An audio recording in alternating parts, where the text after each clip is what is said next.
Fakta atau mitos, jeruk nipis dan kecap sembuhkan batuk. Saat batuk, obat apa yang Anda minum? Beredar di masyarakat soal mitos jeruk nipis dan kecap sembuhkan batuk. Benarkah? Jeruk nipis dan kecap disebut-sebut bisa jadi obat herbal alami yang dipercaya untuk sembuhkan batuk.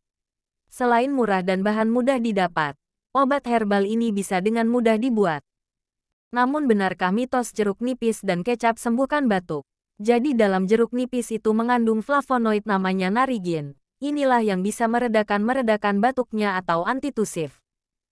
Jadi dalam jeruk nipis itu mengandung flavonoid namanya narigin. Inilah yang bisa meredakan batuknya atau antitusif. Selain mengandung flavonoid tersebut, jeruk nipis juga mengandung vitamin C dan antioksidan yang tinggi.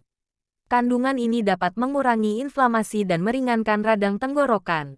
Jadi mitos jeruk nipis dan kecap sembuhkan batuk itu benar adanya alias bukan mitos. Demikian informasi fakta atau mitos tentang jeruk nipis dan kecap.